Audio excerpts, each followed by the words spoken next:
नमस्कार सगळ्यांना, मी सुचिता. आजच्या एका नवीन ब्लॉगमध्ये तुम्हा सर्वांचे खूप खूप स्वागत करते. श्री स्वामी समर्थ. स्वामींचं नाव घेऊन आजच्या ब्लॉगला सुरुवात करूया. तर बघा, माझ्याकडे बघून मी कसं आवरले याच्यावरून तुम्ही नक्कीच ओळखलं असेल की आज कुठला व्लॉग आहे. तर हो, नक्कीच आज वटपौर्णिमेचा व्लॉग तुमच्याशी मी शेअर करणार आहे. तर इथं मी सगळं ताटामध्ये घेतलेलं सुद्धा होतं. तर नैवेद्य, पोळीचा नैवेद्य आज असतो. तर आम्ही एक मिडियम साईजची पोळी करतो आणि तीच घेतो आणि भात, गुळवणी असं, म्हणजे सेपरेट ताट वगैरे नेत नाही, कारण ते नेताच येत नाही. 2-2 ताटं कशी न्यायची जाताना. तर इथं पीस वगैरे ओटीचं साहित्य घेतलेलं आहे. आंबा आज आम्ही घेतो, म्हणजे वडाला आंबा आमच्या इथं महत्त्व आहे. आंबा हा घ्यावाच लागतो. तर ते पण इथं घेतलेलं आहे. वडाला धागा वगैरे सगळं घेतलं आहे. तर ह्या मोठ्या पिशवीत ना इथं मी तांदूळ आणि ओटीचं साहित्य त्याच्यामध्ये टाकलेलं आहे. म्हणजे एक किती पण सुवासनी असू द्या, 5, 7, 11, 9, तर त्यांची ओटी भरायची या तांदळानं. आणि तर हे आज महत्त्वाचं मानलं जातं, ओटी भरणंसुद्धा. तर चाललेलं आहोत. तर आमच्या इथं शेजारचीच मुलगी जी आहे ती मला बोलवायला आलेली, कारण तिच्या मम्मीचं आवरून झालेलं होतं. तर ती चला वरत पण पुढे इथं सायकलवर गेला. तर मुलांना पण खरंच खूप आनंद असतो, सणांमध्ये वगैरे आनंदाने सहभागी होतात. तर चाललेलो होतो. तर आरू शूट करते, त्यामुळे ती काही व्हिडिओमध्ये इथं नाही आहे. आणि तिच्या घरनं मग तिच्या मम्मीला घेऊन मग आम्ही पुढे जाणार आहोत. तर जवळच आहे यांचं पण घर. आणि चला, तर मग इथून त्यांना पण घेतलं. आणि एक 4-5 तरी सुवासनी असाव्या वडाला. तर आमच्या इथं एक मोठं असं झाड आहे आणि इथंच आमच्या भाऊकीतल्याच जावेच्या दारापुढे हे वडाचं झाड आहे. तर त्यांच्या घरी आम्ही दरवर्षी तिथेच जातो. तर ही जी साडी आहे ना, ती मी मिशोवरून मागवलेली आहे. फक्त 500 रुपयेमध्ये ही साडी आलेली आहे. आणि याच्यावरती मी पफ स्लीव्ज लॉंगचा ब्लाऊज शिवलेला आहे.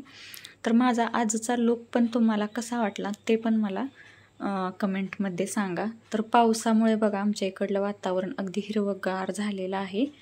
तर हे झाड जे आहे ते खूप मोठं आहे, वडाचं झाड. खूप वर्षापासून आहे असं त्या म्हणतात. तर इथं आम्ही मग चाललेलो होतो. तर बघा, गावाकडे असलं की म्हणजे म्हशी वगैरे यांच्याशिवाय काही सुख नाही. तर प्रत्येकाच्या दारात हे असतंच असतं. तर बघा, झाड किती मोठं आहे, ते खूप मोठं झाड आहे. तर याच्या फांद्या दरवर्षी छाटतात, म्हणजे त्या घरावरती पडतात त्यांच्या म्हणून. तर छान अशी जावेच्या मुलीने रांगोळीसुद्धा काढलेली होती वटपौर्णिमेनिमित्त. ती दरवर्षी काढते मस्त अशी. तर छान अशा गप्पा वगैरे अगोदर केल्या आणि नंतर मग थोडंसं वाट पण बघत बसलेलो. आणखी 2-3 यायच्या होत्या म्हणून, कारण 5 तरी सुवासनी असावत ना म्हणून. तर इथं तोपर्यंत मुलांची मस्ती चाललेली कॅमेऱ्यापुढे. तर हा बघा, हा पक्षी, याचं नाव मला माहिती नाही काय आहे ते, मला कमेंटमध्ये तुम्हीच सांगा. तर यांच्या इथे हे पाळलेलं आहे. आणि इथं सगळ्या जणींनी ताटं वगैरे ठेवली. तर इथं आता वडाची पूजा करायची आहे. तर मी पण इथं पटपट वडाची पूजा करून घेणार आहे. तर या बॉटलमध्ये मी पाणी आणलेलं, तांब्यामध्ये आणताना सांडतं वगैरे, तर बॉटल आपलं पॅक राहते, त्यामुळे मी बॉटलमध्ये आणलेलं. मग खूप म्हणजे येताना खूप आपदा पण होते, म्हणून मी बॉटलमध्ये पाणी आणलेलं. तर विड्याची पानं जी आहेत ती माझ्या या म्हणजे नात्याने भाऊजई लागतात, तर त्यांच्याकडे नव्हती, म्हणून मी माझ्यातली त्यांना थोडीशी दिली. तर हे सगळं मी पूजेचं साहित्य येताना आणलेलं होतं.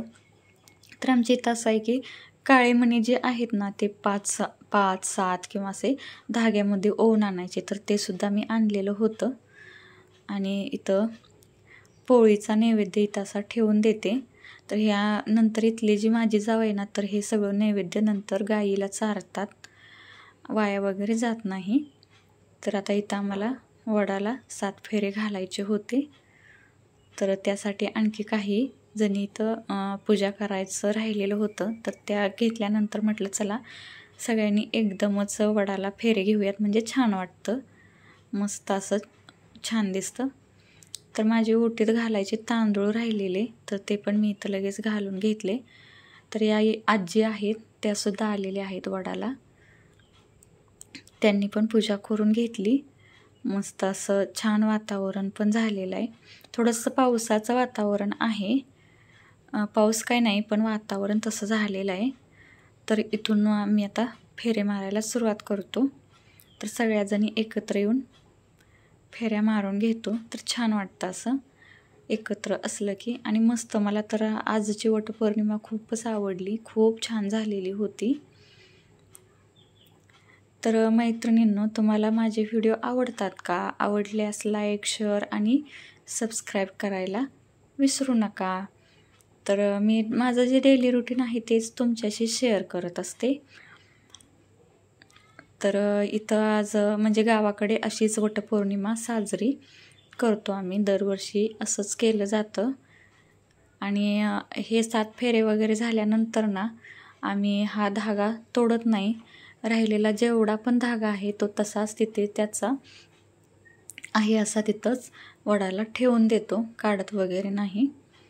तर म्हणतात, म्हणजे पहिल्या बायका आमच्या इथल्या म्हणतात की धागा हा तोडू नये, म्हणून आम्ही ही तशीच पद्धत पुढे चालवतो.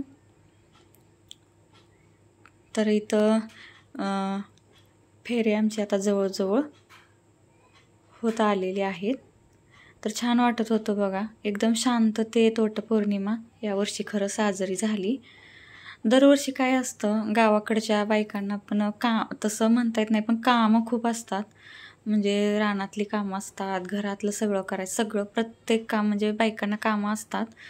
तर ते सगळं करून नंतर असं सणासुदीला पण एक्स्ट्रा वेळ द्यावा लागतो. त्यामुळे बायका काय करतात, गडबड करतात. म्हणजे मोठी जनावरे म्हणजे आपलं म्हशी, गाई वगैरे असल्या की त्यांना वेळच्या वेळी चारा वगैरे तर करावा लागतो ना, म्हणून मग बायका थोडीशी गडबड करतात. पण यावर्षी तसं काही नाही झालं, कारण सगळ्या जणींनी लवकर आवरून, कारण आमच्या इथं म्हणजे 11:15 ते 1:15 याच वेळेत वडाचं पूजन करायचं होतं असं बायकांनी ठरवलेलं होतं. त्यामुळे घरची कामं वगैरे सगळं लवकर आवरलेलं होतं. त्यामुळे गडबड काही नाही झाली, कारण दुपारच्या वेळेत बायकांना वेळ असतो गावाकडच्या, कारण सकाळ संध्याकाळ जनावरांचं काम असतं. आणि रानातलं काही काम नाही सध्या, म्हणजे पावसाचं वातावरण आहे त्यामुळे रानात काही काम नाही. मग इथं ना आता मी तुम्हाला व्लॉगच्या सुरुवातीला म्हटल्याप्रमाणे 5 जणींची ओटी भरायची. तर ते इथं मग ओटी भरायचं चालू होतं. तर इथं मग प्रत्येकाची मी पण ओटी भरली, माझी पण प्रत्येकाने भरून घेतली. तर ही जी आहे ती पण जाऊच आहे, तर तिची मी भरत होते. तर ही नवीन आहे, तिला असं म्हणजे एवढं पहिल्यांदा लक्षात नाही आलं. पदरामध्ये तिनं ओटी घेतलेली, तर पदरामध्ये नसते घ्यायची, आपल्या ओटीमध्ये घ्यायचं असतं. नंतर तिला सांगितलं आणि गडबडीत माझ्या पण नाही लक्षात आलं तिला सांगावं असं, पण असू द्या, जाऊ द्या. तिने लगेच दुसऱ्या वेळी पदरामध्ये घेतली. म्हणजे नवीन आहे ना, तिच्या एवढं अजून लक्षात येत नाही. तर या ओटी भरतात त्या माझ्या सासूबाईच आहेत, चुलत सासूबाई. तर त्यांचं पण इथं मग सगळ्यांचा हा ओटीचा कार्यक्रम चालू होता. तर अशा पद्धतीने आम्ही गावाकडे वडाची पूजा करतो, वटपौर्णिमा या पद्धतीने साजरी करतो.